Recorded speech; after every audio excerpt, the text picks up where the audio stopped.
Hi guys, இந்த வீடியோவில் நம்ம மீடியாவோட இன்டர்ஃபேஸ் பார்த்துடலாம்.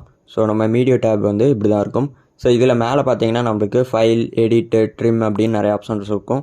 ஸோ இதில் பார்த்தீங்கன்னா நம்மளுக்கு இம்போர்ட், அப்புறம் import project, export, project setting, அந்த மாதிரி நிறைய ஆப்ஷன்ஸ் இருக்கும். அண்ட் அப்புறம் எடிட்லேயும் நம்மளுக்கு அண்டு, ரீடு, ஹிஸ்ட்ரி, கட், அந்த மாதிரி நிறைய ஆப்ஷன்ஸ் இருக்கும்.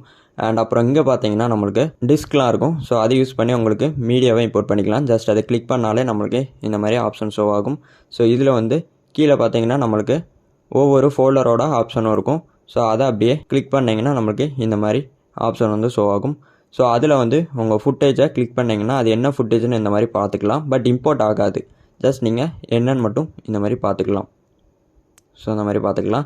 அண்ட் இங்கே வந்து உங்கள் வீடியோவில் வந்து ஆடியோ இருந்துச்சுன்னா நம்மளுக்கு ஆடியோவோட சேர்த்தே ஷோ ஆகும். இங்கே பார்த்தீங்கன்னா தெரியும் நம்மளுக்கு ஆடியோ இருக்குது. ஸோ இதில் தான் நம்மளுக்கு ஆடியோ வந்து ஷோ ஆகும். அண்ட் இதில் வந்து நம்மளுக்கு வீடியோ ஷோ ஆகும். ஜஸ்ட் இம்போர்ட் ஆகாமல் ஷோ ஆகும். அப்புறம் இங்கே பார்த்தீங்கன்னா உங்களுக்கு பின் லிஸ்ட்னு ஒரு ஆப்ஷன் இருக்கும். ஸோ அதை கிளிக் பண்ணி உங்களோட வீடியோஸ்லாம் பார்த்துக்கலாம், இம்போர்ட் பண்ண வீடியோஸ்லாம். அண்ட் ஆல்சோ உங்களுக்கு ரைட் கிளிக் ப்ரெஸ் பண்ணால் நம்மளுக்கு நியூ பின் ஒரு ஆப்ஷன் இருக்கும். அதை கிளிக் பண்ணால் உங்களுக்கு நியூ பின் வந்து ஆட் ஆகிக்கும். ஸோ இதில் வந்து நீங்கள் நேம் வச்சுக்கலாம். ஸோ நான் இந்த மாதிரி நேம் வச்சுட்டேன். இப்போ வந்து நம்ம வீடியோலாம் இதில் ஆட் பண்ணால் நம்மளுக்கு இந்த கிளிப்பில் மட்டுமே நிறைய வீடியோ வச்சுக்கலாம். ஸோ உங்களுக்கு வீடியோ மட்டும் தனியாக வேணும்னா ஜஸ்ட் நீங்கள் கிளிப்பில் வச்சுக்கலாம். அரல்ஸ் ஆடியோவும் உங்களுக்கு தனியாக வேணும்னா ஜஸ்ட் நீங்கள் ரைட் கிளிக் ப்ரெஸ் பண்ணி இன்னொரு பின் கூட இந்த மாதிரி ஆட் பண்ணிக்கலாம். ஸோ ஆட் பண்ணிவிட்டு நம்மளுக்கு அந்த மாதிரி நேம் கொடுத்துட்டா நம்மளுக்கு இன்னொரு பின்னும் ஆட் ஆகிக்கும்.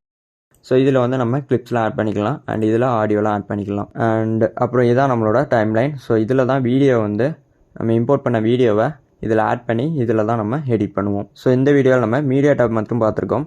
அண்ட் அப்கமிங் வீடியோவில் இதெல்லாம் பார்த்துட்டு அப்புறம் வீடியோவை இம்போர்ட் பண்ணிவிட்டு நம்ம எடிட் பண்ண ஸ்டார்ட் பண்ணலாம். ஓகே கைஸ், நெக்ஸ்ட் வீடியோவில் பார்க்கலாம்.